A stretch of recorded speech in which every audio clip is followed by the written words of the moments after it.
Hello everyone, this is Jerby, your certified aromatherapist, graduate of New York Institute of Aromatic Studies, and for today, we will be having another special guest.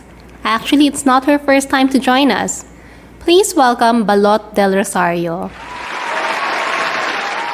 Hey guys, this is Balot Del Rosario. I'm a certified aromatherapist. I'm also a marketing consultant and an author. Ano pa ba? Ang dami no? um, I'm a certified prenatal, postnatal yoga teacher. I just recently graduated, so I'm still not practicing. And that's it. Okay, so Balot, can you please share with us how did you start oiling? Okay. So I think I started oiling, if I'm not mistaken, around 4 years ago. So someone introduced it to me, like how it happens most of the time. It was especially positioned to be very helpful for my kids. My husband and my son had allergic rhinitis. So someone told me that essential oils were very good for that specific condition. And then I fell in love with it when I got my starter kit. Oiling was something that was not new to me because I grew up in a very remote town in Negros. And my lola would used to slather us up with VCO for stomach ache or for hair growth and stuff like that. So I felt an immediate affinity to it.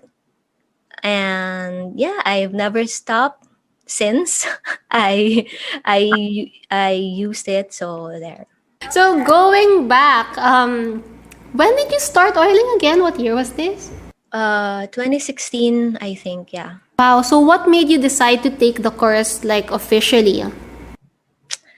Okay, so it wasn't until I experienced a really bad incident with my child that I decided to go study. So I was oiling now for around 6 to 8 months, and then my son had a ringworm on his leg, and then so I searched my Facebook group. So, di ba, parang that's where you start. I asked for sample recipes, and then someone gave me a recommendation of 1% dilution of thieves. And my son was 18 months old then. So I applied that blend on his ringworm and he had a minor burn. So syempre, I panicked, right? Because he was very young and the oils were positioned to me as something that was all good because it's all natural and that it really couldn't do any harm. And then during that time, I'm part of a mommy group where I asked if there's a certified aromatherapist around, but then I couldn't find anyone. So I thought, okay, if I'm gonna really go serious into oiling because I really loved it, I should study it for my kids. So I went to study really for my son during that time. So this was in 2018. Wow! Parang ang layo din. Wala na pala. No, sorry. That was more than a year of oiling Correct. when I decided to study. Yeah. Correct. Pero okay din at parang yung first accident mo medyo matagal. Hindi ka Yes. in a way.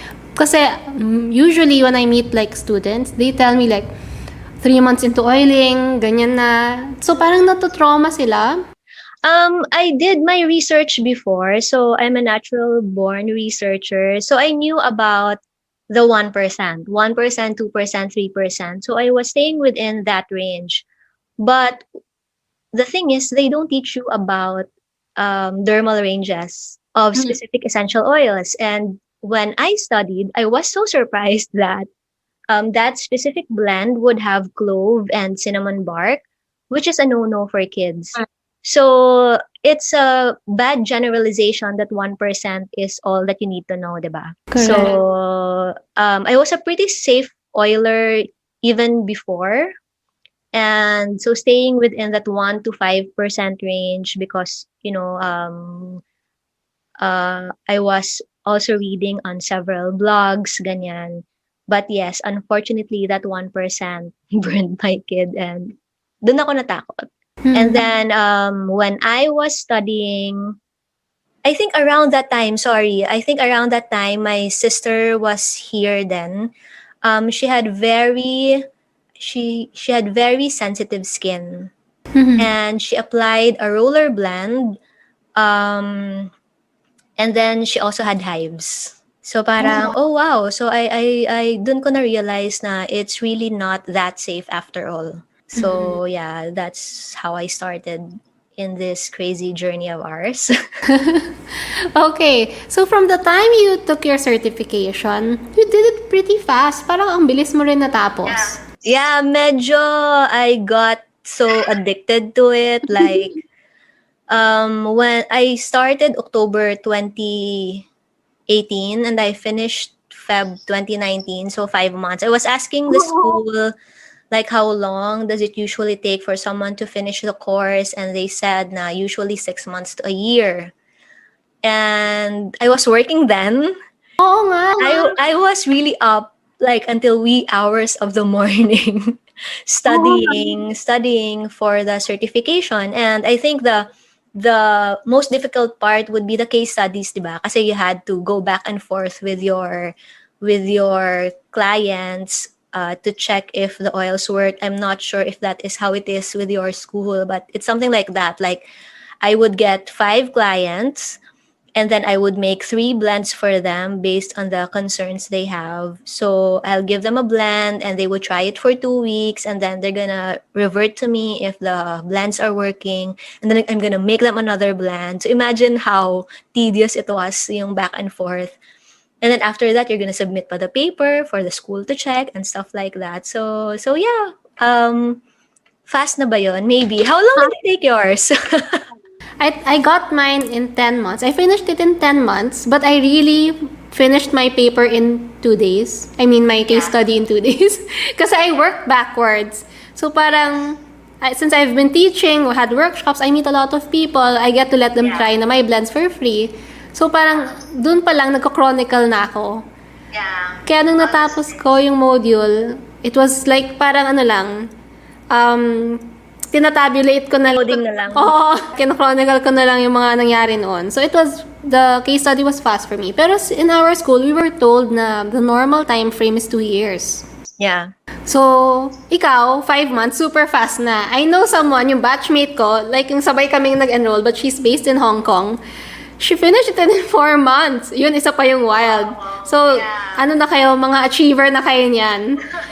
Ako at 10 months, masaya na talaga ako kasi ang sabi sa amin 2 years yung normal. And I know a lot of people, after 2 years, di pa tapos. And that's totally fine because it's not really like how fast you are. I feel that diba, it's better yung, gaano karami yung na-absorb mo, hindi sa gaano kabilis. Yes. Like what I always... It also depends on the personality of the person, like how they want to integrate the information. Like there are some which are super OC na they would want to go in each and every detail, and they need their time to absorb everything before they go to the next lesson. And then there's me, kaskasero lang yata talaga ako with how I do things. And I think the corporate training that I had for 15 years also helped because the term paper and the case studies were not much of a difficult thing for me to do. So, and then I had very passionate guinea pigs. Niloloko yung mga clients ko. This is my first time to do blends. You're gonna be my guinea pigs. Are you okay with that? True. Yeah. Alam mo ba, yung isa sa case study ko, staff nga ng kasa eh.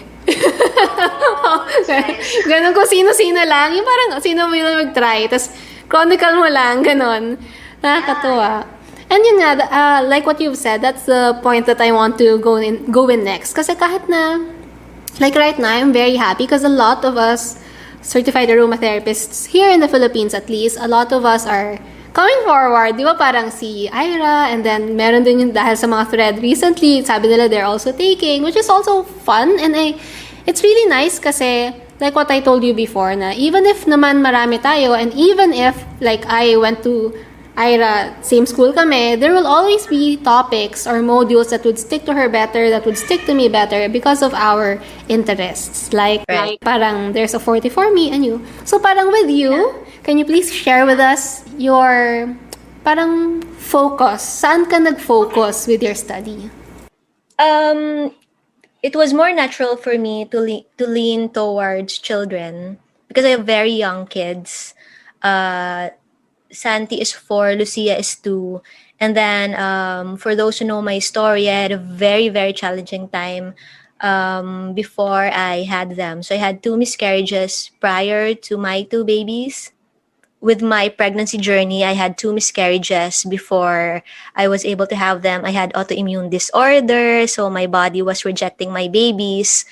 And I wanted to really focus on that. And then I see pa a lot of really bad misinformation regarding use of essential oils on kids. And as a mom, I want to make that as my advocacy because I know that for every mom, they only want the best for their children.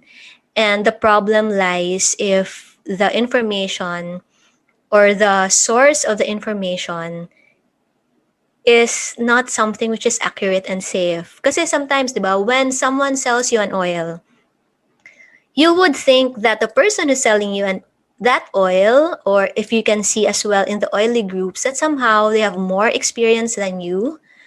They know better than you do. In my case, I looked up to my uplines. And hopefully, especially there's also some moms because they get overwhelmed, diba, with their kids, with work, with housework, that they don't really have time to study. Correct. So, diba, hihingi ka lang, the most common thing I see is that hihingi ka lang ng recipe. And you would have that full trust na those recipes are actually safe. Not only that they would work, but more importantly, that they are safe, especially on children. And then over the past few months, I think this started last year, that I've gone into a lot of energetics and mindset.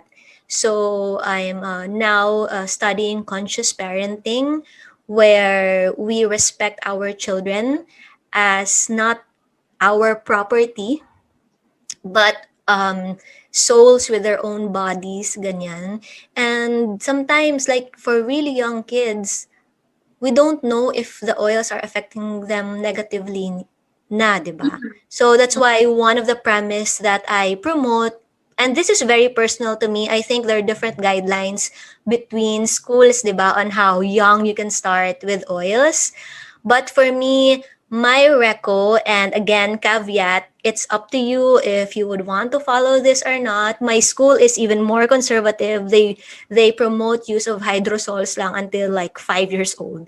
But me, 2 to 3 years old is probably the best place to start. It's good if you can delay, if you have access to hydrosols, that would be better. But hindi pa siya popular kasi here, right? Like I think when we posted in the group about hydrosols, there were a lot of questions pa about it. So yun. So, and then I studied in another school, clinical aromatherapy for children. And that's where I learned about the microbiome. And I learned about the microbiome when I was breastfeeding.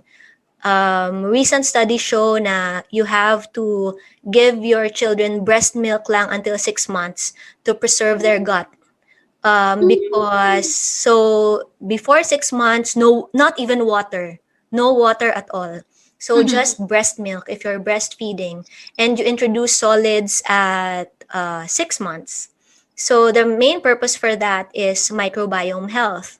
We're preserving their gut flora so that we don't introduce anything that could interrupt or hinder whatever development that's going on inside their body.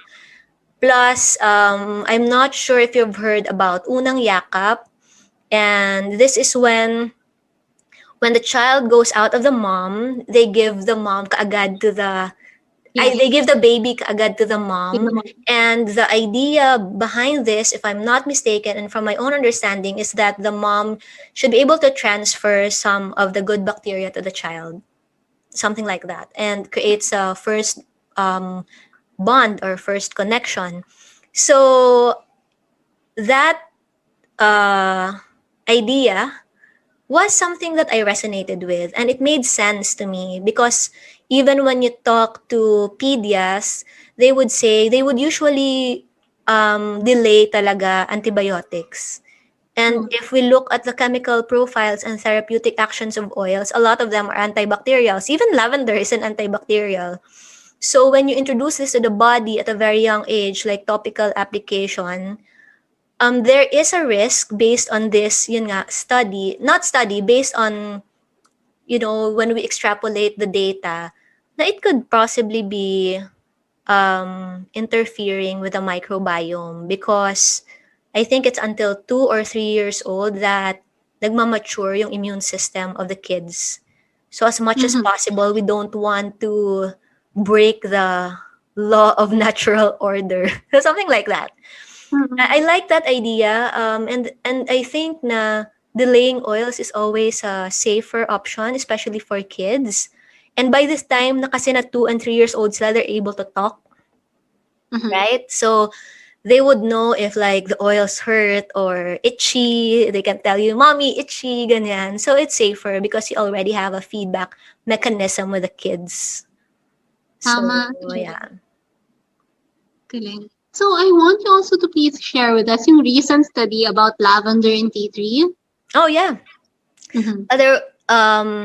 There is no actual results yet. I think there was this case in 2014 where there were some reports that lavender and tea tree modulate the hormones of children, especially with young boys, resulting to breast enlargement in young children.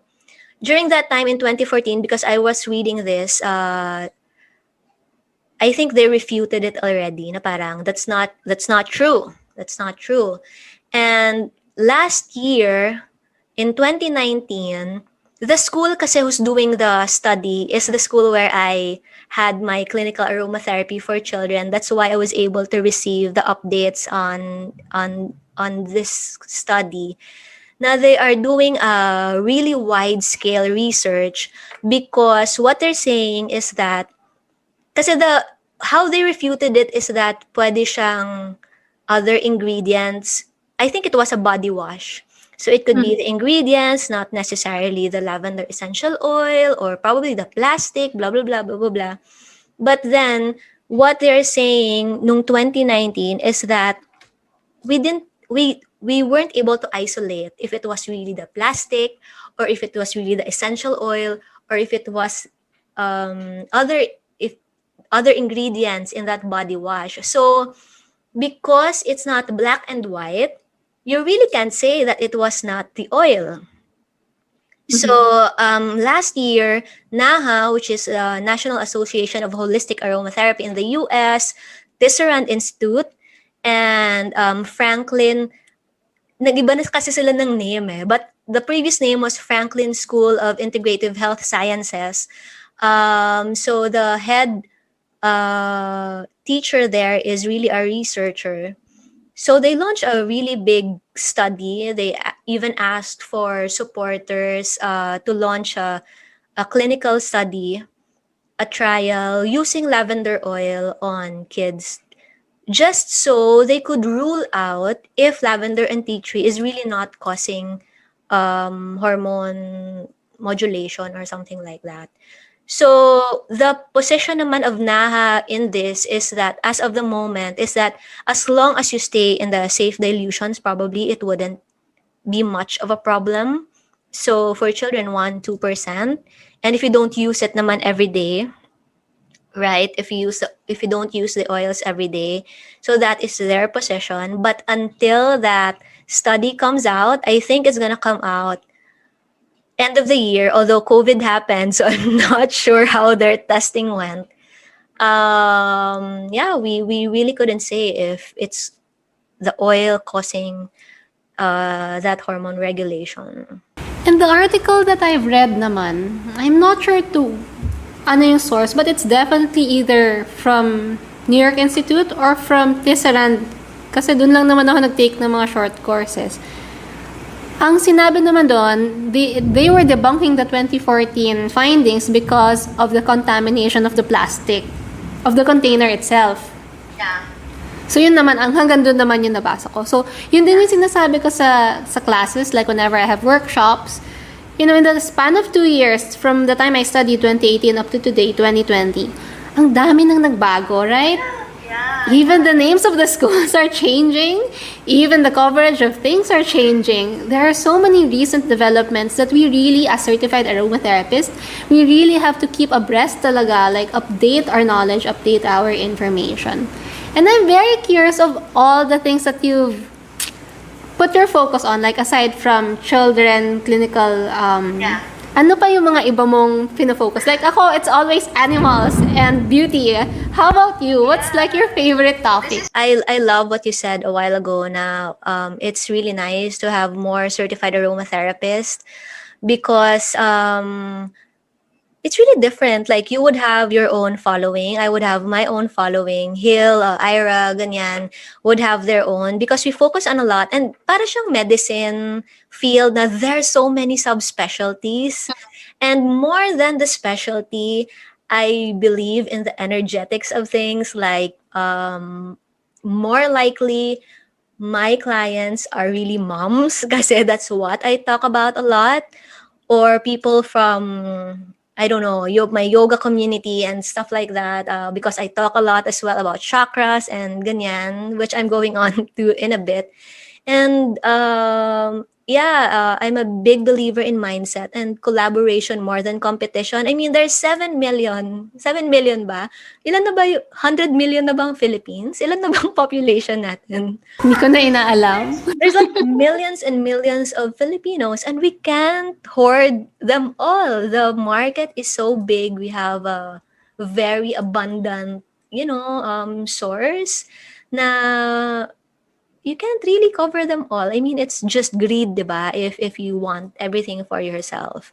And diba, from the studies that we did, one study, like for example, your beauty and skincare, it takes so much information. If you would want to be an expert in all of them, ang hirap mag-retain, diba? So it's nice to have these little specialties. I've also gotten in touch recently with Ira and it's so fun. I've never really expected because hardcore corporate person ako, diba? I've been there for 15 years. I just recently left in January. And I was always in that place of competition. I know, you know that. No, ako, I'm not. Like, personally, ano kasi ako, yung personality ko, loner talaga ako. Parang, I honestly don't care about everyone else. I'm always in my cave, like what I've shared with you. I just like being in myself, focus on what I want. Wala talagang pakialam sa sabi ng iba. But I understand though that you said kasi sa corporate, competition, blah, blah, blah. Yeah. Pero parang... I was coming from there. And then I am into this whole mindset, meditation, mindfulness. And I realized that yun nga, we receive the energy that we put out, and your energy cannot be the energy of everyone else. So there's so much room for everyone if they would want to become aromatherapists, and the more the merrier for us to really talk about safety and all these things. And I'm so glad nga na I've met you, I've met Hill, and there was no animosity and things like that makes things weird. So, yeah. And going back, ang daldal ko, going back to your question, my other, not really specialty, I would like to think that my specialty or the thing or the focus that I would want to have in my profession is children. and women who are going through reproductive immune disorders because it's really caused by stress. So something like that. But the other one, there are two actually. The other one is more on emotional healing because I'm also a grief coach. I'm finishing my certification as a grief coach. Galing. And I'm reaching out to women who have lost children and who have lost their pregnancies or suffering through infertility. And I know how oils can help them, diba? How the oils can work with your emotions and how to curb your anxiety. So that is something that I would want as well to focus on as in tandem with the other things that I do. And the other one is really more on the mind, mindfulness, chakras, other spiritual practices. I'm very much into like studying different spirituality. So it's something that's very interesting to me. In fact, this one is like my Bible. I'll show you lang. This book, I'm not sure if you've read this. No. Aromatherapy for the Soul by Valerie Ann Warwood. So it has like chakras and oils in the Bible and oils used in Buddhism and angel oils, mga ganon-ganon. So, mga ka-weirdohan ko. Hindi naman. I like that you have a very profound dimension. Kasi parang, like si Ira, I know she's into children, but I know that she's focused in ADHD. Yes. Si Hel is also sa children, more on general safety. And yan ako nga, I delve into beauty talaga and cats, not even animal aromatherapy because I really don't care about horses and stuff. I just really want to focus on my cats and of course, a little dogs, but mostly on my cat. So when people ask me nga, like when students ask me, safe ba yan sa, mas alam ko pa kung safe siya sa cats kaysa mas alam kung safe siya sa bata. Sa bata naman, alam ko kung safe siya sa tao, pero yung kids parang, check natin sa plant therapy. Pero pag sa cats, ay alam ko kung super bawal yan. Diba? It's very interesting. There's so much subspecialty. Yeah, and then, there's so much fields to focus on. And it's nice that the group is expanding. And okay, so could you please share with us naman yung mga chakra? Ano naman yung recent studies mo about that? And how did you, parang from kids to because kids and reproductive immune disorder is something very personal to you, right? It's usually naman, we will focus on our needs kasi yun yung relevant sa atin, yun yung pag-focus natin. Paano ka napunta sa chakra? Parang... not totally into chakra, but more into... How do I say it? More on spirituality, I would say, not really religion, because more on spirituality. I think this happened mid of last year when I got into my yoga teacher training. So I was exposed to the wonderful people of the yoga community. And yeah, I was exposed to their practices. Chakra is actually part of Ayurveda. Ayurveda talks about it, and it's the Indian system of their own. Parang it's like traditional Chinese medicine, Indian version, something like that.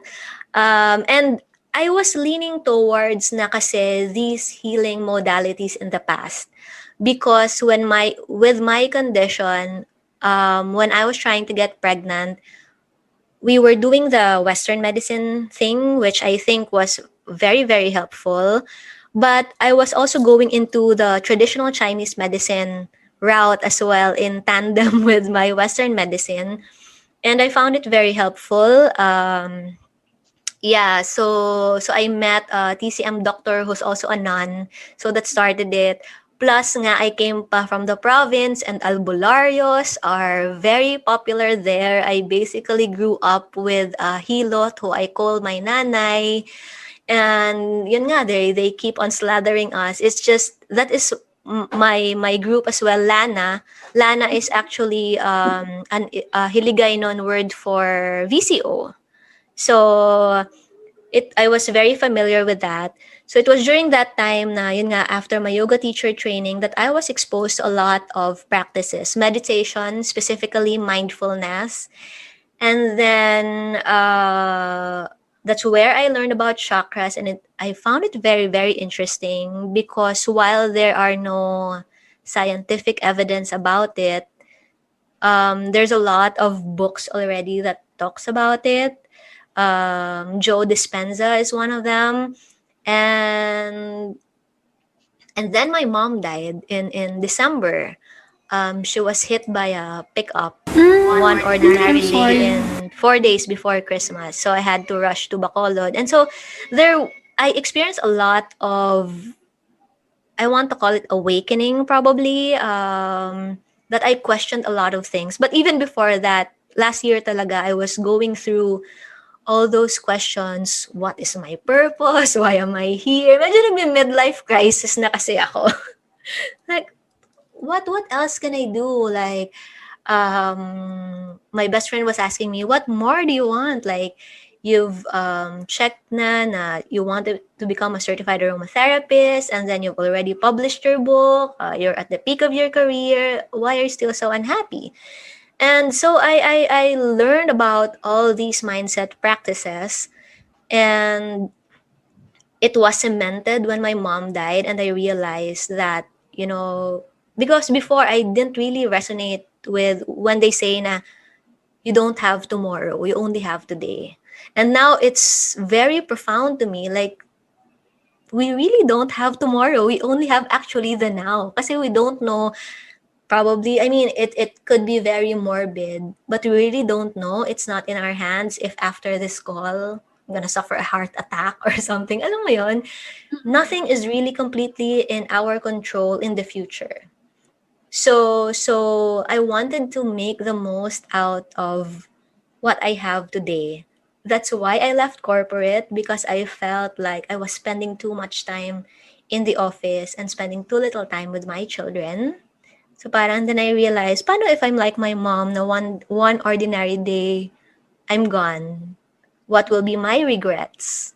What would have I wished to do na I didn't? And this, like doing all these things, like, my blog before was Corporate Junkie. I loved corporate. I thrived in it. But it was very, very stressful, but I love the stress. But motherhood somehow changes you. And you see how the kids are growing up too fast. I know it's very cliche, but they are growing up too fast. But yun nga, the reality that struck me na when my mom died, nothing is really inside your circle of control except the now. So it's best that I do what I love every day. So during that time when I was in corporate, I loved my bosses, I loved my team, I loved the company, but I didn't already love what I was doing, because what I wanted to do really is this aromatherapy. I wanted to make a positive difference in someone else's life, and being in corporate, hindi kasi siya as tangible, because you're in the cubicle and you put out campaigns, wala namang feedback mechanism and stuff like that, how much you're changing other people's lives, and you don't even know if you do. But here, like, it was in March that I also got my coaching class, and I got certified as a coach. I graduated from that coaching class in July. I got into that because of the same core, like helping other people. And yun, I've never thought that I would thrive outside of corporate. Akala ko talaga mga April babalik na ako eh. Pero hello, thank you COVID. and I'm so happy now. I'm doing the things I love. I have time freedom. Like, if I want to do this, I can do it. If I want to like spend the time with the kids, I can do it. And I think it boiled down to the mindset practices that I have had, and the meditation, and trusting that God has my back. Alam mo yun, na I will thrive as long as my heart is in the right place. So yeah, and here we are. We have so many things going on this year, which I'm very, very excited about. So all things end well, I think. Yeah. Oo nga. I guess I'm lucky lang kasi I realized leaving corporate early on, I only stayed in the corporate world. I graduated.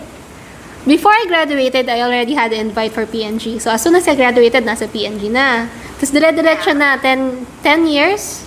But I only stayed in PNG for 4 years. That's the longest I've ever stayed in a company. Because I get impatient quite fast. And parang I set goals for myself. Kaya siguro parang, to me, parang averse ako sa mga competition because I honestly don't care about the outside. I just care for myself. So parang nung college ako, sabi ko, gusto ko sa PNG.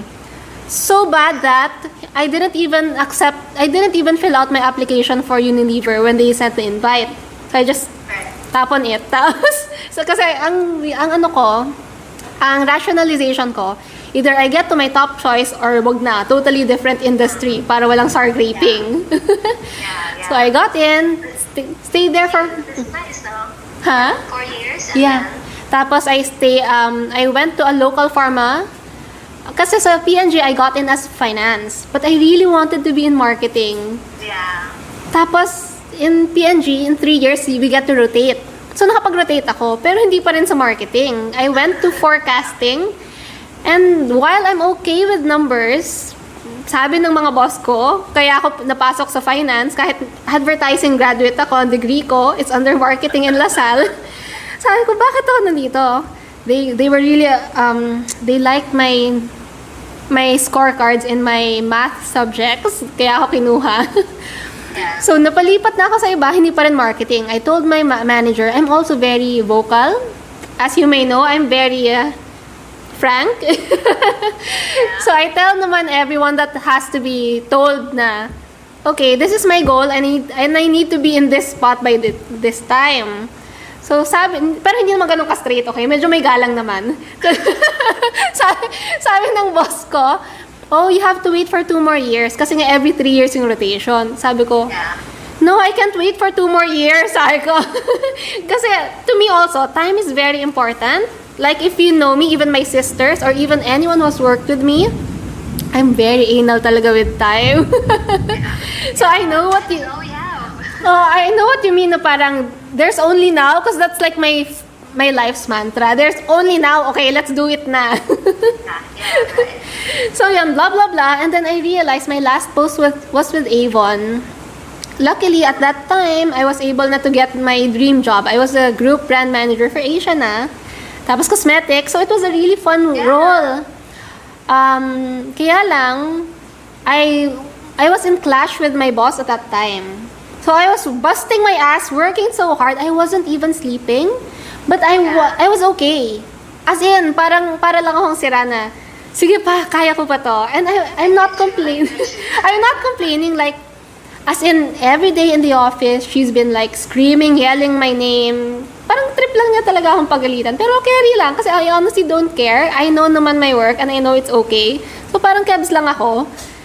Na kahit alam ko na when I go to the CR sa Avon office, yung mga ka-floor ko, they really look at me with the pity, na parang ako, kebs lang. Ganun ako ka-wapakel sa outside world. Basta alam ko yung ginagawa ko, yung trip ko. Tapos parang it came to a point na parang nag-business trip kami. Tapos talaga lahat ng ibang Avon people were already doing their shopping in Thailand. Ako ayaw ng boss ko. I had to be working for her slides, for her presentation for the next day. Carry lang, ginawa ko pa rin. Basta, it was horrible until I realized na, okay, I'm done. I don't want to be your doormat because I know my work.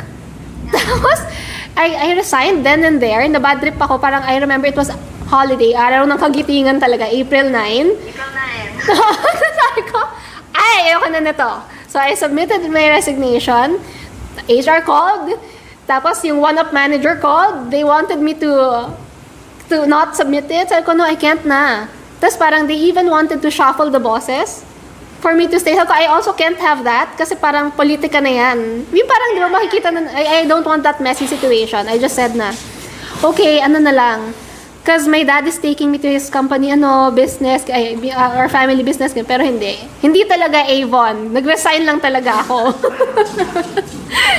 And then I took that time I took that time to, yun, like you, to parang search for improvement points in my life. Kung ano yung mga trip kong gawin for the longest time. I took also classes, certifications like you, ang dami mo nang tinitake. Grabe, how do you have all that time? All those time na nagpapatong-patong. Paano naman sila natatapos?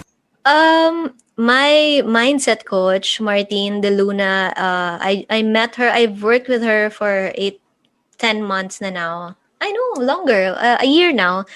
And she introduces a lot of these things because I remember 3 years ago, I posted na, how do people have time? How do you prioritize? Ganyan, ganyan. And she teaches this method wherein you really audit what you're doing every hour of the day. And then you will see that you really have time. You just waste it on Netflix and you just waste it on browsing Instagram, ganyan, ganyan. And when I learned about that technique, she calls it time blocking. And as in nakasulat talaga in every day in my notebook what I'm gonna do, and in my calendar what I'm gonna do from 8 to 9, 9 to 10, 10 to 11, as in ganun ka strict. And I realized that 24 hours is actually enough if you spend it wisely. So those are the things that I have learned outside of corporate. Kasi like in corporate also, diba, there's a lot of meetings, ganyan-ganyan. I try to, because those are a lot of time wasters eh. Like, kahit naka-attend ka, hindi ka naman dapat kasali doon. So parang, but you don't have a choice, right? So those are the things that I learned. And, vision boarding. This is beside me. And the timelines are there. Launch my ebook, Grow Lana, Be a Yoga Teacher by ganyan-ganyan. So it's just right here beside me. And each circle like has their own mini goals pa na nakalagay kung kailan ko siya dapat i-accomplish. It's similar to probably what you have been doing, like you have a target month and then you work backwards, something like that. And yeah, it helps ground me, like where to focus my attention. Kasi if you don't write it and if you don't see it, kung ano-ano na lang maisip mo. And then you get derailed with whatever goals that you have. So I usually do parang quarterly recalibration if the things that I'm doing are still where my heart is. Kasi sometimes you change, diba? You change preference. Like me, I would have never thought that I would leave corporate. I loved corporate. But yun lang, I realized that I love my children more than I loved corporate. So, and I'm not saying for people to leave corporate, don't get me wrong, because I know a lot of my friends who are into corporate who are very, very happy. Just listen to your heart, I think, because it will tell you where you should be, right? If something is really not resonating with you, before I jumped out of corporate, I got a life coach. And that is how I got interested into coaching. And she only asked me one very powerful question.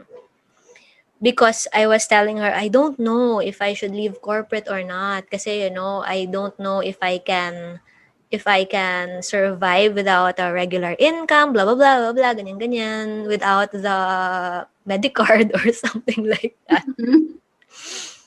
And then she asked me, what's the worst thing that could happen? And then, okay naman. Sabi ko, if my ventures wouldn't work, the worst thing that could happen is I would apply back in corporate. Diba? I mean, I still have 15 years under my belt, right? So, hindi naman as if na mahirapan akong maghanap. And yeah, that was my realization na, corporate can always be my plan B now if things really don't work.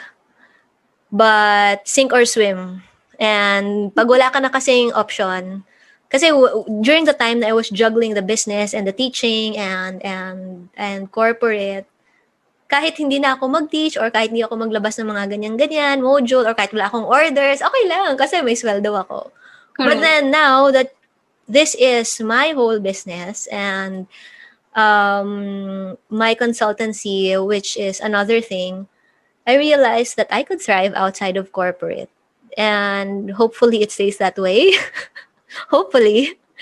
Yeah, so I prayed on it, I meditated on it for a very long time. But I also prepared for it. I had a 1 year exit plan. So Mhm. my advance notice to my company is actually 4 months. So I resigned in September and I told them na hindi, wala talaga akong pupuntahan. I would want to take some time off first to see if I could make it work as an entrepreneur. And ayaw nilang maniwala. Parang sabi ko, "Oh, sige, if to prove it na wala akong pupuntahan, I'm gonna give you 3 months advance notice and I'm gonna stay here until December." Kasi wala naman talaga akong pupuntahan. And yeah, that's when probably they realized. But until the last minute, they were asking me to stay. But I said that my mind is actually fixed already. And yeah, I miss my bosses, I miss my friends, but I love every minute of what I have now. Mhm. Even doing this things with you guys, answering questions in EOP, alam mo yun. Oh, I'm sure that your colleagues noon are happy to see you thriving outside of the corporate world. And you know what? Nung nag-resign ako, not nag-resign, when I left PNG, and then eventually they saw me resign from corporate, ako yung parang naging poster girl nila. Yung poster girl ng mga magre-resign from corporate. Because you know, when you are in the corporate world, there's a certain degree of security. Like what you said, kasi you have monthly sweldo and syempre PNG naman, everybody knows, okay the sweldo, okay the benefit. So, ako yung naging poster girl na, how did you make it happen? Are you okay na? Kasi, alam mo yun, so parang yun, I was also, go, kaya niyan, gusto niyo mag-resign. Ganun ako eh. Kasi, honestly, you wouldn't be having second thoughts of leaving kung walang problema. That's what I feel. So, parang kung naisip mo na, bakit mo naisip gusto mong umalis? Perhaps there's something there that you should focus on perhaps. But of course, tama yung sinabi mo na dapat may exit plan and tama yung ginawa mo, 1 year exit plan. Yeah. On your exit plan. Because papatayin ako ng asawa ko if my exit plan was not there. I mean, it's very hard to survive in a one income household now, especially now, 'di ba? So I don't want naman na while I'm soul searching or I'm experimenting, we have 2 kids like to send to school, na I will pass all the burden to him, 'di ba? So it would be hard naman. And that's not me. I would like to think that I'm a very responsible person. So yeah, the exit plan was there. It was going well, but despite the exit plan being there, I was really still very scared. And it was really the mindset. And also one of the things that I also parang struggled with is that people's perception of success kasi is pag may something something ka, pag manager ka, pag director ka, ganyan-ganyan, di ba? They see that as success. And then when I overcome that block na parang, why, baligtad tayo eh. I'm an Enneagram 3, so I love to always think what people say about me, na parang I'm so affected by that. Probably because of my upbringing then, I always had to please my parents. That's why I wanted to be an achiever, ganyan. And then I realized, ito lang, this year when I left, na parang I defined my own success. Who fucking cares, di ba? So, if my success is like, the definition of it now is my time freedom and I'm earning the money that I'm earning in corporate, I should be fine. And even if I'm not, what is really at my core, diba? I'm really right now hinged on my family. So nothing could sway me away from that.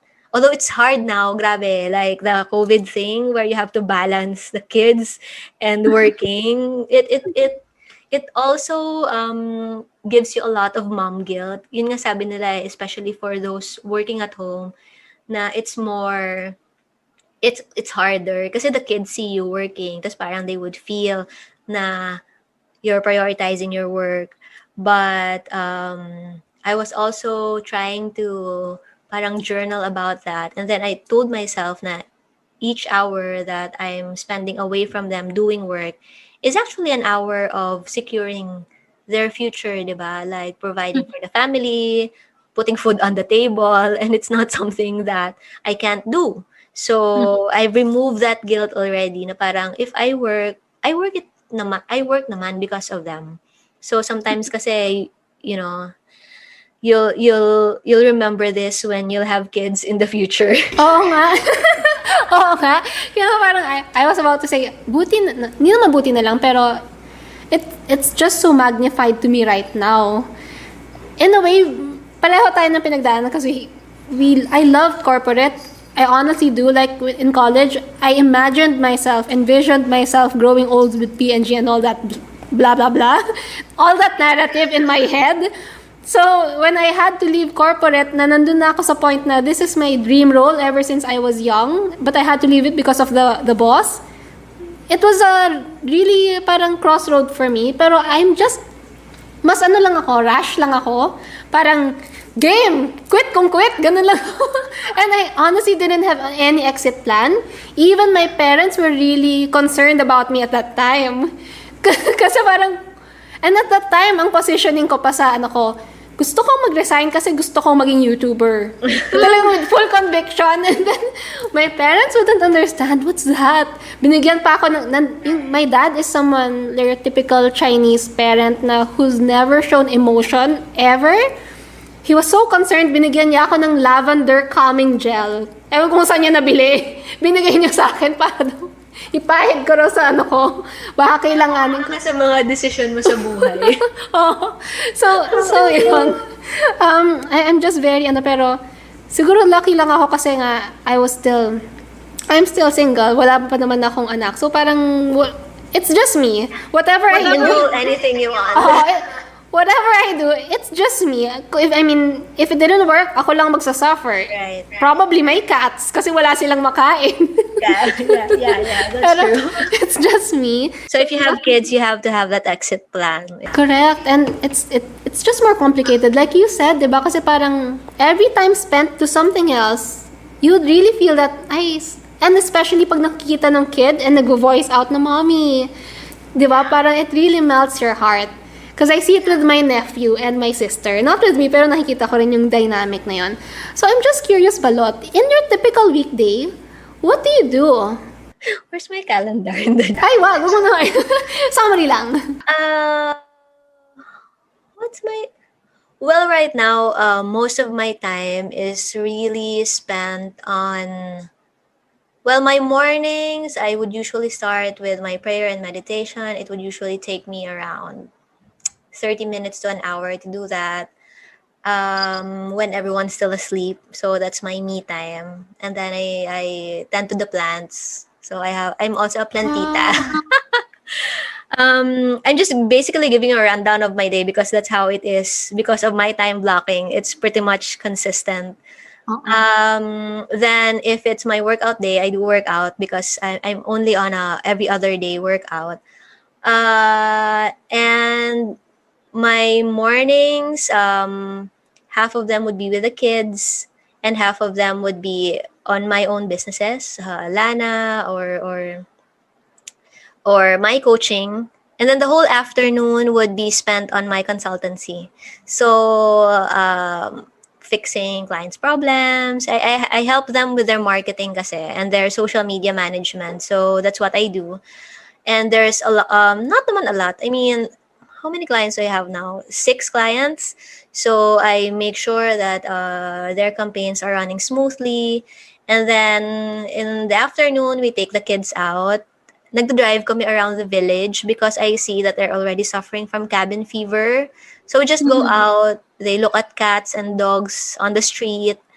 Kawawa diba? And then we do some teaching, very informal because they're very young. So we don't have curriculum talaga. So coloring, mga ganun, counting. And then, yeah, after dinner, if there are orders, it's usually at 8 to 9.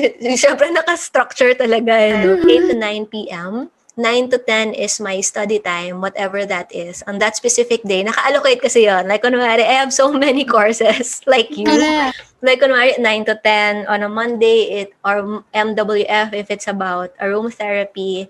Or pag Tuesday, it's about self-development. Pag Thursday, it's about branding. Pag Saturday or whatever, it's about coaching. So something like that. So that's 9 to 10. Then 10 to 12 is my Netflix time with my husband. Kasi yun lang yung time ko sa kanya. And that's also his unwinding because he's in corporate pa rin. So, we make sure na we have our Netflix. We're doing marathon of Vikings now. So, that's 10 to 12. And then I usually sleep at 12. Yeah. Late then. How early do you start your day? 6:30. Oh, that's early, considering 12 ka na natutulog. Yeah. No, but you only need 6 hours, actually. Oh my gosh, I'm so lola. Last night, I slept 8:30. Tapos, nagising ako 5. But normal ko is 10. If you have kids, he can't sleep. They usually sleep at around 11, ganyan. So, yeah. Very structured day. And that happens almost every day. So my free time is Saturday, Sunday. That's why I ask for it to be on a Saturday. Kasi yun lang yung walang nakabakante in my schedule. Buti kasi nag-extend na tayo, 1 hour na.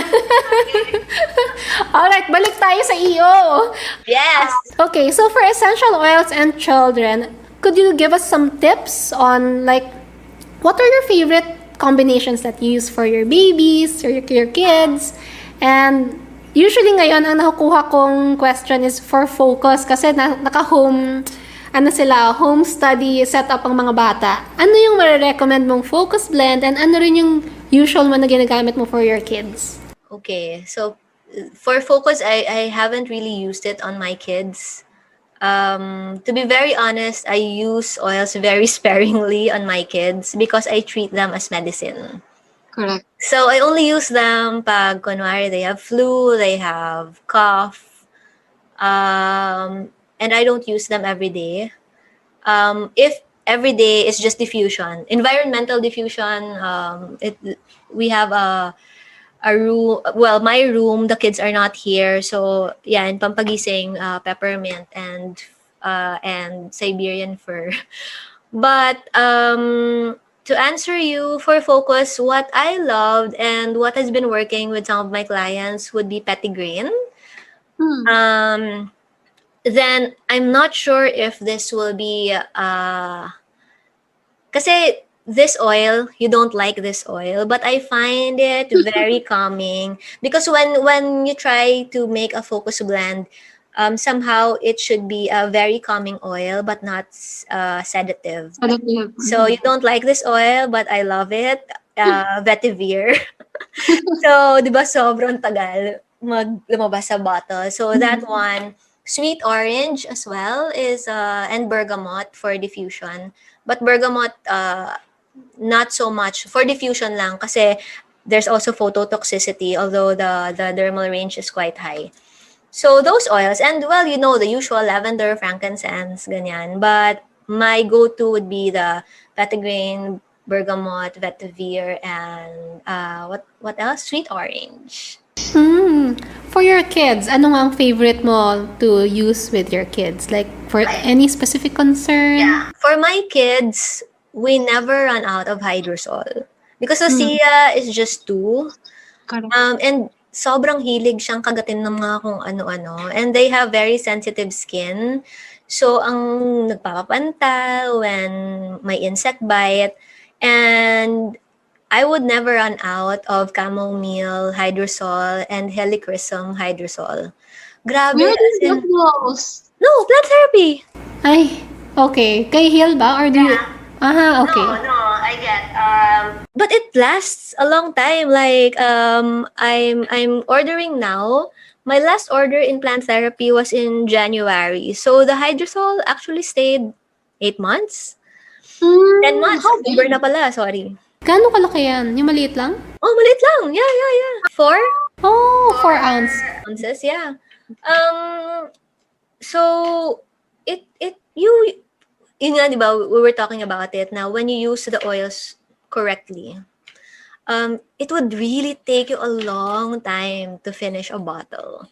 So like that one, that hydrosol lasted me for 10 months. Ngayon lang ako makaripas na mag-order ulit kasi malapit na akong maubusan, and we can't live without those hydrosols kasi palagi nga silang kinakagat. Actually, not even with bites lang. Pag may mga sugat-sugat sila, ang bilis talaga mag-heal with helichrysum. I love that oil. Although my husband would like, ano ba yan? Parang amoy daw mga shawarma, ganyan. He loves kasi those kinds of food. So siguro na-associate niya yung amoy with curries at ganyan. And then, what else pa ba? Who would, if I need extra help with sleeping, although kami sinatsaga talaga namin na if they don't want to sleep, we don't put them to sleep. Kasi I remember I really hated that when I was small, na I didn't want to sleep and then my parents were forcing me to sleep. So parang I don't intervene unless cranky na and they really need something to calm them down. But if normal lang na they're just playing and they sleep kasi in the afternoon. So parang it makes sense na hindi pa talaga sila antok. So I don't use any oils. Eucalyptus and the spruces and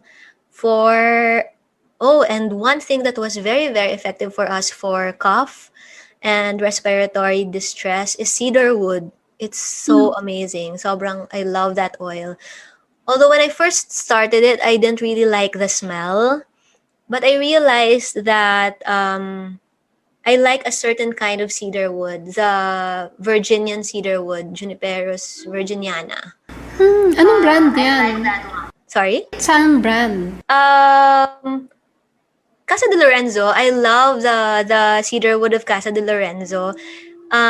It smells like pencil. Nakakaloka. Like a freshly sharpened pencil. Yeah, so ganun yung amoy. Alam mo, namimiss mo lang yung corporate world, kaya mo sinasabi yan.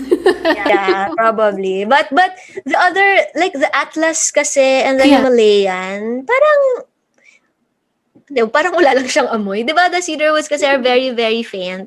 But sobrang nababanguhan ako with the Juniperus virginiana na species kasi amoy nga siya talagang pencil. I've never seen that. Sa kasa yan, yung Juniperus virginiana. Yeah, their cedar wood is that variety. Tama ba ako? Baka pagalitan ako ni Russell. Sandali lang. I'm not aware. It's What else? Yun mostly for the children. I don't experiment with a lot of oils. Citruses mostly. Although I told you, diba, I'm not really fond of citruses. So petitgrain lang. Yung mga medyo may herby. ang matanda ngayon, yung petitgrain. Yun nga yung gusto niya. Kasi meron siya, di ba? May herb. Oo. Yun nga yung ayoko, parang petitgrain? Yeah. Actually, alam mo, nakakatawa. Personally naman, the oils I like, I really didn't like flower oils before. Ay, naku, pag tumanda ka na, makaka-relate ka na sa akin. I really didn't like geranium. Oh my God, I hated it. I love that. Sobrang love ko na sila ngayon. Baka dahil nagme-menopause na ako. Grabe, bata ka pa. Anong menopause? Yeah, but I loved when I got jasmine. I didn't expect that it would smell like sampaguita. And sampaguita pala is jasmine. And I am so in love with it. Ano pa ba? Sandalwood, of course. I love nga kasi the amoy incenso feels like I'm doing temple run in Cambodia. Parang ganyan. What else pa ba? I recently got, I'm not sure if it was with Hill, basta I got rose, but 10% lang kasi it's super expensive. Pero masyado pang matamis yung rose for me. But I love the geranium, I love the jasmine. I mentioned to you when we were talking with Hill, diba, the butterfly lily, Yeah. which was the first time I've encountered that oil. Ang bango din, ang bango.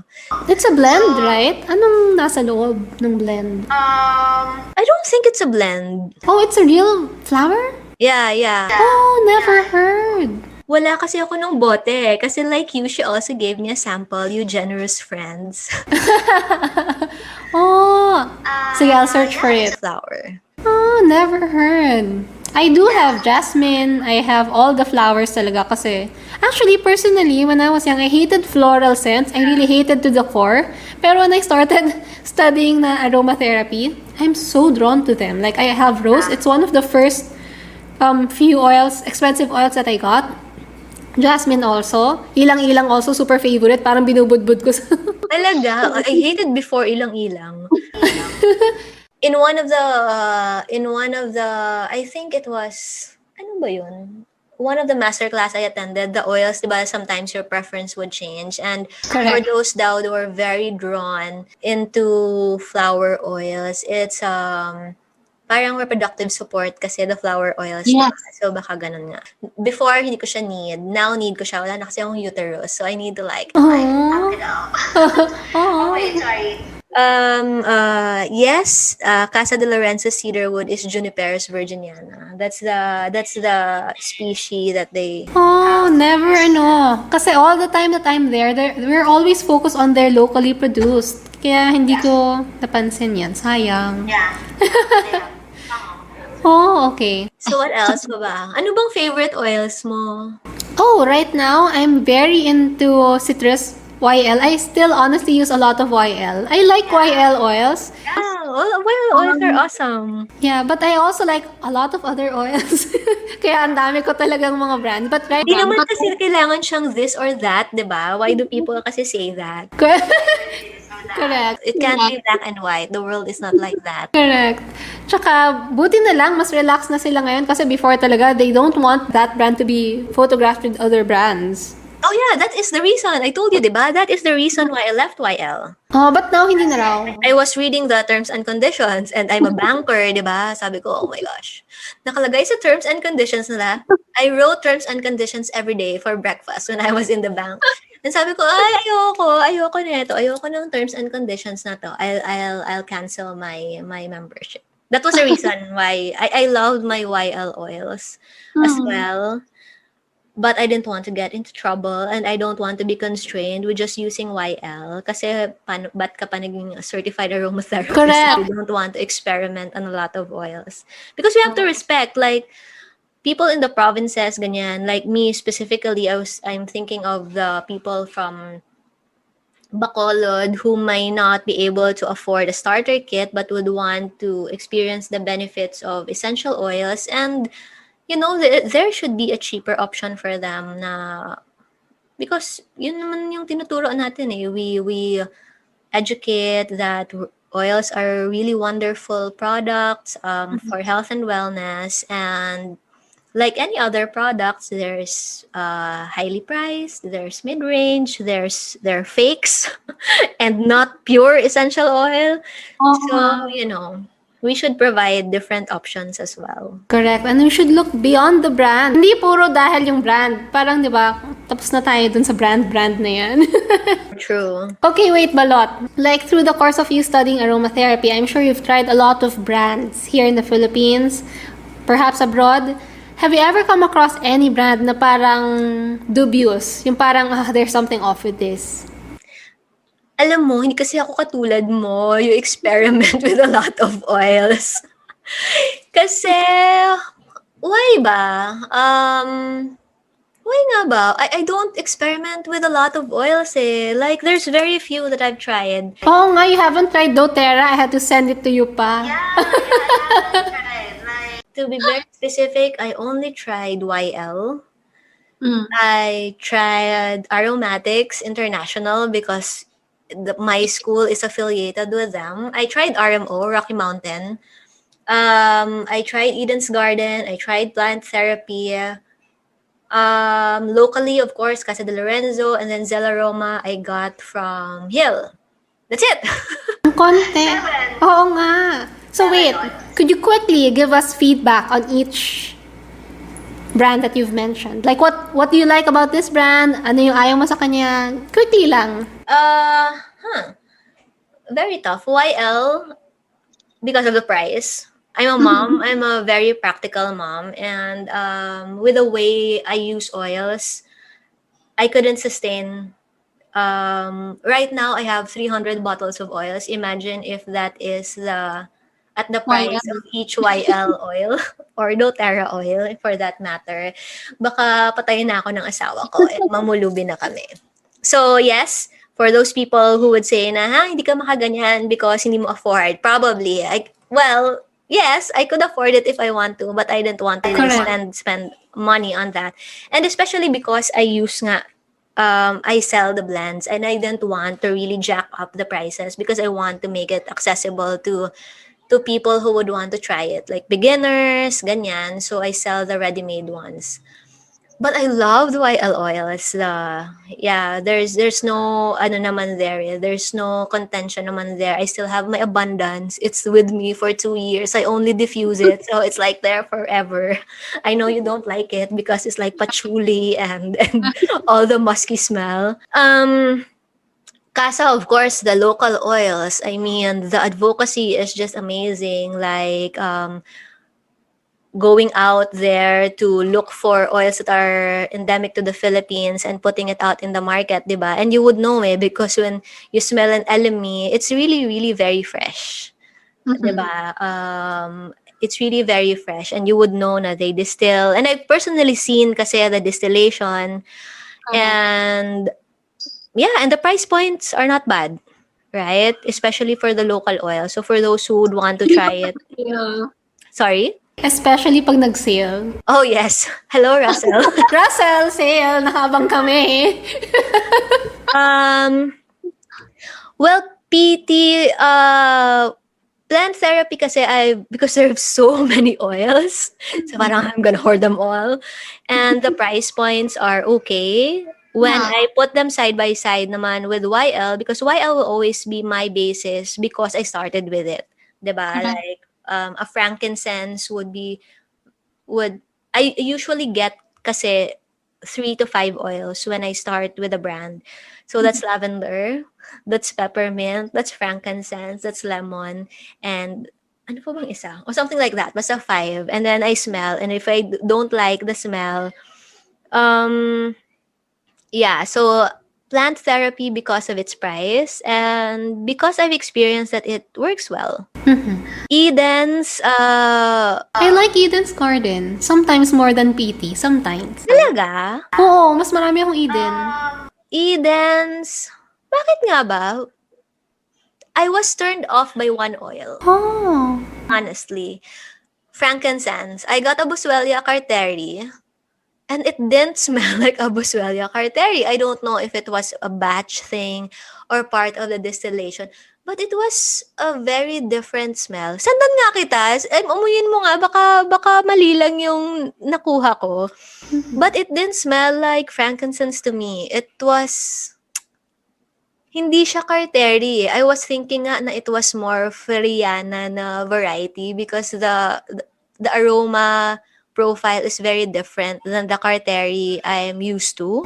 So dahil sa isang oil na yun, ginudge ko sila. Hindi, joke. But I heard kasi that they have very good blends. Yeah. But I don't have a lot of blends kasi. Ako rin, I don't buy blends. I don't buy blends. So and it's understandable. Oo, kasi we make blends. Customize Oo. our preference. So I'm not... So yun, ginudge ko sila because of frankincense. But I have several of their oils. And ano pa ba? RMO. I actually like my I love Rocky Mountain RMO. oils. Yeah, I love them. Bakit nga ba hindi na ako nag-order ng RMO? It was such a long time ago before nung last ko na nag-order. Actually, even before my certification pa. So I might revisit them again now that you've reminded me. Because the price points are also nice, di ba? Aromatics, I like the aromatics. Although, nagkaka-problem ako sa website, primarily because their website has the chemical components search. So parang kunwari, I need an oil which has very high linalool because I'm making a calming blend. Ano yung oil nyo which would have more than 80% linalool. So ganun ko siya ginagamit. That's why I get aromatics. What else? What did I miss? Celaroma. Oh, Zelaroma. I got Zelaroma. I actually just tried it this year, but I got very few, ano ba kinuha ko? Basil, ginger. Oh, I love their basil. Yeah. Ginger, I I don't. love your ginger. Ayoko yung ginger. as in, Actually, I really hate ginger, but it's a part of one of my blend. So I try to I try to mask it with other oils, but it's very good kasi for pain, 'di ba? For pain. So one of my blend use ginger. So sabi ko sige. And naubusan yata ako noon and was asking Hill, "Oh, do you have Zelaroma?" And she said, "Yes, ganyan." So I got from her, and that was because naubusan ako. That was how I got introduced to Zelaroma. But ang dami ko pa eh. Because 'di ba pag ginger kasi dahil minamask mo siya ng ibang oil, so you don't use it a lot. And the problem siguro din because I buy in bulk kasi like my lavenders are all in 100 ml. Kasi tamad talaga ako with all the ordering actually. So I keep them all kasi in a ref. mm-mm. So I get the 30 ml, I get the 100 ml. So matagal silang maubos. Correct. Ganun ako sa ilang-ilang. 30 ml. Lavender ko, 100 ml din. Pep ko, 100 ml din. Hoarder lang talaga. Anong favorite mo na ilang? Are there any difference? Anong brand? Ay, ano ako, okay na sa akin yung 1. Hindi kailangan sa akin yung 3. Kasi gusto ko yung amoy ng ilang-ilang mismo. Yeah. So, okay na sa akin. I don't really need it to be complete kasi mas mahal yung complete and wala na yung amoy. I honestly don't like that. I like the cheap one. I like cheap things. Baka dahil doon that I really don't like ilang because I have the complete eh. So that's more flowery. No, that's more processed. Pag complete, hindi processed. Yung extra yung parang wala masyado. Tas 1, 2, 3. Tas di ba complete? Yeah. Si YL daw complete. Yeah. But ayoko yun. Mas gusto ko yung kay Casa. Si Casa yata fractionated. Oh. So gusto ko yung maamoy yung flower. Yung mas cheap, mas gusto ko. I only have ilang plant therapy. So I don't know what the others would smell like. I probably get so you like the Casa ilang? Yeah, pero fractionated kay Casa. Pero mahal yung kay Casa. Russell. Because it's so hard, no? I can imagine how you distill an ilang. I mean, the flower oils. It's parang there's so much. More delicate and kaya siya mahal kasi it's flower oils. Dream ko nga talaga mag-distill dito sa yard ko. So pag nakabili na ako ng still, mag-zoom tayo. Sabihin ko, balot! May still na ako! Parang si Russell, you like these manual labor. I don't like. I just want to chill. No, next level kay Russell kasi he made it himself. I just wanna buy it and then ask someone to operate it. And then pag nandiyan na yung oil, yes! Wait. Okay, so before we end the session, I would like also to ask you, is there any like specific set of oils that helped you with your health, yung reproductive issue or reproductive side mo? Kasi 'di ba you mentioned that you have a reproductive immune disorder? I used na kasi the oil. I discovered the oils after I gave birth na. So there was not really much role that it played during the time I was conceiving, ganyan. And then there's not a lot of research, diba, on how the oils, at least clinical research, more on parang anecdotal evidence, ganyan, on how the oils. But I'd like to believe that as what we mentioned nga kanina, that the flower oils are very supportive to the reproductive system. And if I look at it, kasi I'm also deeply involved with studies with APAS on my own and with in consultation with my immunologist kasi I raise awareness about it.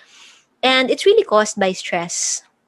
well, not really only caused by stress, but a lot of stress comes into play when you have autoimmune disorder. Kasi when you're stressed, parang your body produces a lot of stress hormones. So, that's the time na when you're pregnant, hindi na alam ng body mo if it's battling bad forces. So, akala niya yung baby mo is a foreign object that it needs to expel. So, probably a lot of stress relieving essential oils or those anti-anxiety, the normal ones that we have. I think reproductive supportive oils, yung mga flower oils are also very calming, diba? So, it's double whammy. So it helps support the reproductive system, and at the same time, it's also very calming. Like, I know a lot of my clients really love it when my blends would have geranium. No, you love geranium, and I recently loved it. And there, yung mga anti-anxiety oils, so yun, yung normal, kasi the if you talk about like really weird oils, you probably wouldn't get it here. So usually sticking to a lot of the frankincense, lavender, bergamot, oils with linalool acetate, whole wood. Have you tried whole wood ba? No, I've never. Is it not safe for pregnant women? Whole wood, na-realize ko siya. I had rosewood, which is a very expensive oil, but it was part of the kit that I got from Aromahead. So I super loved it. It has more than 80% linalool. That's why it's very sedating. So it's very calming oil, but it's super expensive. And there are, I think, parang conservation practices issue with it kasi they cut the whole tree. So parang nagiging extinct na siya. And then I saw whole wood. And then I saw na almost similar yung chemical constituent profile niya with rosewood, which is like 80%, more than 80% linalool. And I've been using it in a lot of my calming and sleep blends. Grabe, sobrang effective. And I also really like the smell. But I'm not sure if you like it. Kasi it's like the sandalwoods of the world. But I love cedarwood. Pero yung vetiver level and patchouli level parang Hindi naman siya vetiver and patchouli level. Yung patchouli talaga ang daming galit doon eh. Amoy alimuong daw. Parang after the rain when the ground stinks. correct. So yeah, yun. I think really the oils which can address stress, and on the energetics level, the flower oils as well. Pero alam mo kasi, it's also very different. Like the oils that make you happy, which can probably counter your stress hormones, like the citruses, would not be effective on me. Correct. So there's also that caveat. Kaya, di ba, parang they were saying na aromatherapy is a very personal experience because we have different aroma preferences. So it's always a good thing to experiment. Wag kayong mag-hoard. Try muna if dram or 5 ml, 10 ml, and see which kinds of oils you are leaning towards kasi that's what your body likes. Diba? Ayoko yung theory na if you don't like the smell, that's what you need the most. Parang, Oo nga, it doesn't make sense to me. Your body is already rejecting that, meaning ayaw niya yun. So, bakit? Oh, alam mo, Narinig mo ba yun? talaga, marami talagang teachings yung taliwas sa mundo.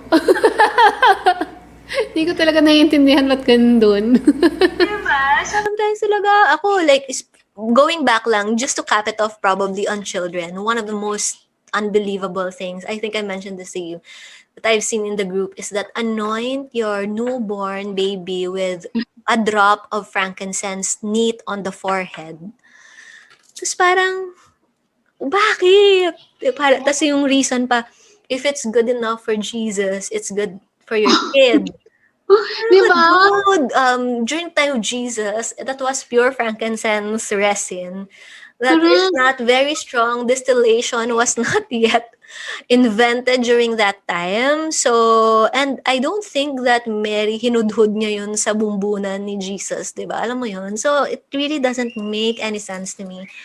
And yun nga yung danger eh. Kasi it's almost believable, di ba? If you're a very spiritual person, nga, no, it's good for Jesus. It must be good for my baby. I almost did it, by the way, before I got certified.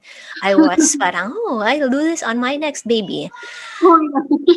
But why? Why the anointing? Pray na lang for your kids. Their skin is very sensitive, the newborns. Diba? Like, even the bumbunan, diba yun yung pinoprotect? Kasi yun pa yung hindi nagko-close. Oh. So, mommies, please don't. Pakiusap ko. If there's one thing that you can take away from this long conversation, please do not anoint your child with a neat frankincense on his or her forehead. Pagdasal nyo na lang po na they grow up to be smart and strong and wonderful babies. Tsaka please know that yung plant, I mean, it's very different if you put on an essential oil versus yung galing talaga sa plant, like the plant source, di ba? Iba yung lemon fruit sa lemon essential oil. It's so much more concentrated with the oil counterpart. So, there are a lot of risks and dangers underlying there when you use the essential oil counterpart. Dami kasing extrapolation na nangyayari. Like, the fennel tea is good for milk production. And then now they tell us that fennel essential oil can do that, but actually fennel essential oil is contraindicated in breastfeeding kasi it has a component which also modifies the hormones. Mm-hmm. So, I think they should research on other sources outside from their groups. Just to double check. It's always good to double check, especially if using it on children. Kasi an adult's immune system can probably take the beating, bahala ka sa buhay mo. But a child's body is very fragile. Go to Jerby's YouTube, go to EOP, and go to Balot's website. You have a lot of amazing tools in your website. You should share it later. So, and then we're very, we're very approachable. Naman, diba?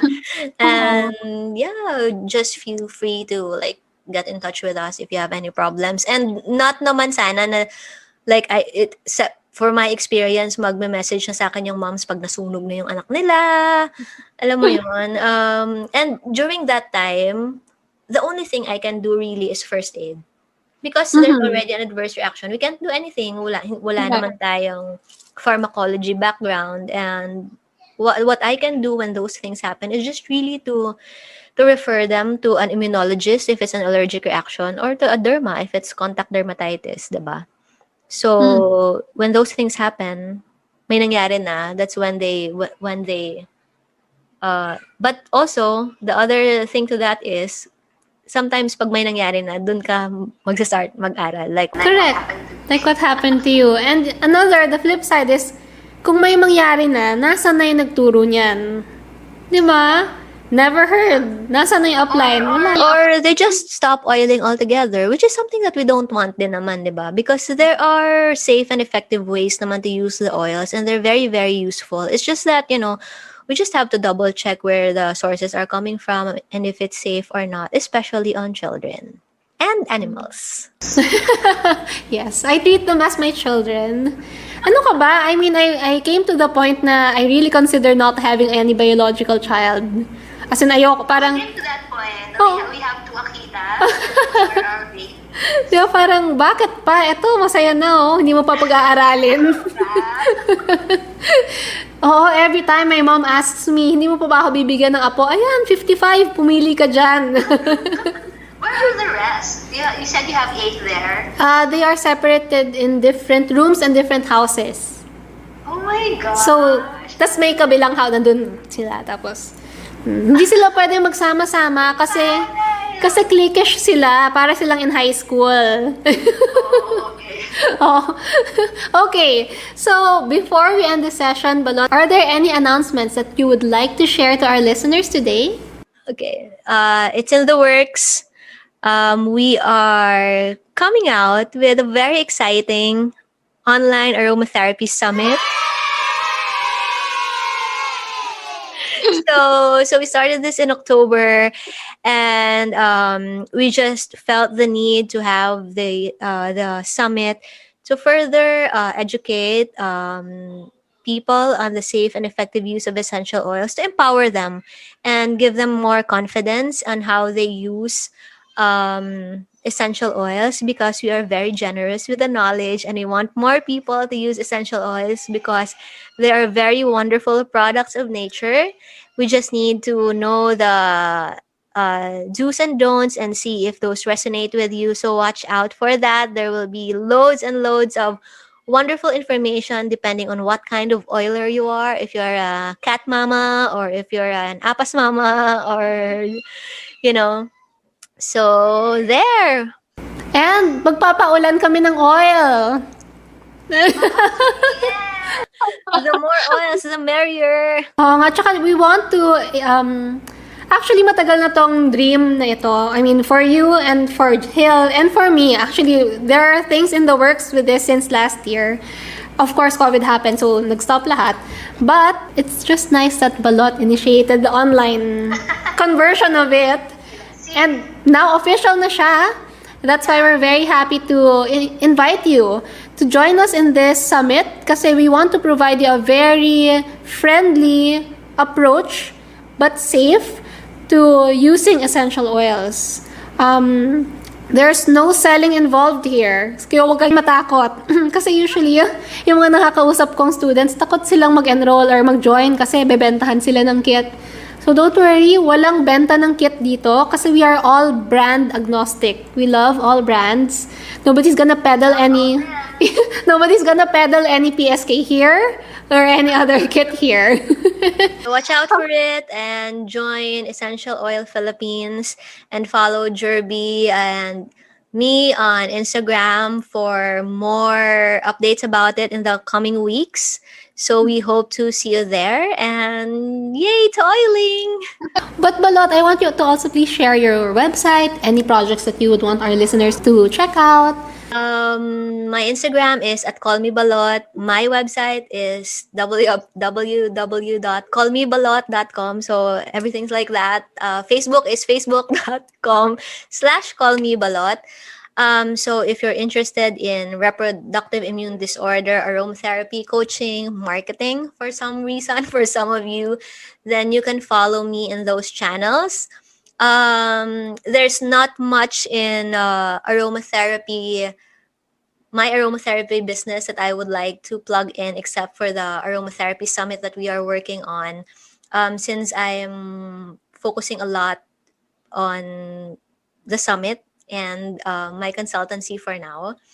But it's always a welcoming feeling to talk to people who are into oiling. I mean, di ba? Ang daldal natin when we Correct. Talk about oiling. Every time may episode tayo, 2 hours. Pero okay lang. Masaya. There. I'll see you there, and yeah, just don't hesitate to approach me wherever stage of oiling you are. Thank you so much, Balot, for your time. I really appreciate you setting aside 2 hours always for me. Yes! Ano sa calendar ko yan 4 to 6. Thank you. Thank you so Because much. it's so fun, di ba? I mean, when conversations are good, they really last for quite a while. Pero inggit ako kasi hindi pa tayo nag-meet in person. I've been inviting Balot for the longest time since, I don't know. Like in the opposite side of the metro. So, inggit ako na siya nakakapunta na sa casa. Yeah. Sige, thank you so much. When all these things are over. Yeah, thank you so much again for joining me here today and for giving us your time. And I think that's all for today. Thank you, Jerby. Thank you, guys. So I hope you've enjoyed today's episode here on my podcast. To receive updates or new episode alerts, don't forget to follow us here on Spotify. Or to get more updates from me, don't forget to follow me on Instagram at HappyOilerPH. And I'll see you on my next Live Well with Aromatherapist, Jerby Go.